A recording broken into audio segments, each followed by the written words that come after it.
नई दिल्ली में आज आर्टिफिशियल इंटेलिजेंस को लेकर एक बड़ा इवेंट हो रहा है।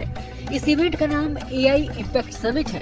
ये इवेंट अंतर्राष्ट्रीय स्तर पर कितना महत्वपूर्ण है उसका अंदाजा आप इसी बात से लगा सकते हैं कि इसमें करीब 7 देशों के राष्ट्रपति, 9 देशों के प्रधानमंत्री, दुनिया भर की बड़ी AI टेक कंपनियों के CEO शामिल हैं। इसमें एंथ्रोपी के CEO डारियो एमोडोई शामिल है। एंथ्रोपी के CEO डारिया एमोडोई के नाम आधुनिक AI सिस्टम के डेवलपमेंट और कंट्रोल के तरीके को चुपचाप प्रभावित करना है, जिसकी वजह से उन्होंने चर्चाएं बटोरी थी।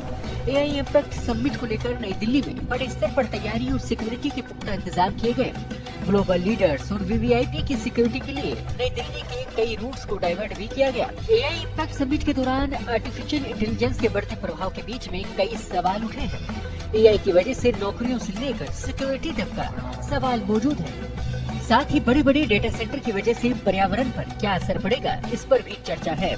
शुरुआत का सेशन AI के दौर में रोजगार का भविष्य है। इस सेशन में के स्पीकर देश के जाने माने शख्स हैं। इसमें भारत सरकार में मुख्य आर्थिक सलाहकार वी अनंता नागेश्वरन, विफोयस के सचिव वीरचंदानी शामिल है। स्टैनफोर्ड यूनिवर्सिटी ऑफ मेडिसिन से अनुराग मैरान और AI फॉर इंडिया के शशि शेखर वेम्पति है। AI इम्पैक्ट समिट शुरू होने से पहले प्रधानमंत्री नरेंद्र मोदी ने एक्स प्लेटफॉर्म पर पोस्ट किया था।